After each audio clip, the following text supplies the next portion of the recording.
ಬಸವ ಜಯಂತಿಯಂದು ಬದಾಮಿ ತಾಲೂಕಿನ ಅನುವಾಲ್ ಗ್ರಾಮದಲ್ಲಿ ಶ್ರೀ ಬಸವೇಶ್ವರ ರಥೋತ್ಸವ ನೋಡೋಣ ಬನ್ನಿ.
ಬಾಗಲಕೋಟೆ ಜಿಲ್ಲೆಯ ಬಾದಾಮಿ ತಾಲೂಕಿನ ಅನವಾಲ ಗ್ರಾಮದಲ್ಲಿ ಭಕ್ತಿಭಾವದಿಂದ ಜಗದ್ಗುರುಗಳ ಅಡ್ಡಪಲ್ಲಕ್ಕಿ ಉತ್ಸವ ಭವ್ಯವಾಗಿ ನಡೆಯಿತು.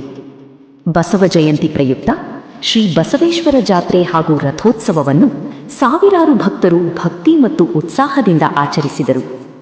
ಗ್ರಾಮದ ಬೀದಿಗಳಲ್ಲಿ ದೇವರ ಪಲ್ಲಕ್ಕಿ ಮೆರವಣಿಗೆ, ಡೊಳ್ಳು ತಾಳಗಳ ನಾದ, ಭಕ್ತರ ಜಯಘೋಷ ಈ ಎಲ್ಲವೂ ಒಂದು ಅದ್ಭುತ ಆಧ್ಯಾತ್ಮಿಕ ವಾತಾವರಣವನ್ನು ಸೃಷ್ಟಿಸಿತು. ಭಕ್ತರು ಜಯ ಬಸವೇಶ್ವರ ಎಂದು ಘೋಷಣೆ ಕೂಗಿ ಪೂಜೆ, ಆರತಿ ಮತ್ತು ಸೇವೆಯಲ್ಲಿ ತೊಡಗಿಕೊಂಡರು. ಈ ಮಹೋತ್ಸವವು ನಮ್ಮ ಸಂಸ್ಕೃತಿ ಮತ್ತು ಭಕ್ತಿಯ ಪ್ರತೀಕವಾಗಿ ಎಲ್ಲರ ಮನಸ್ಸನ್ನು ತುಂಬಿತು. Basu crazy life YouTube channel ವತಿಯಿಂದ ನಿಮಗೆ ಈ ಪವಿತ್ರ ಕ್ಷಣಗಳ ದರ್ಶನ. ಲೈಕ್, ಶೇರ್ ಮತ್ತು ಸಬ್ಸ್ಕ್ರೈಬ್ ಮಾಡೋದನ್ನು ಮರೆಯಬೇಡಿ.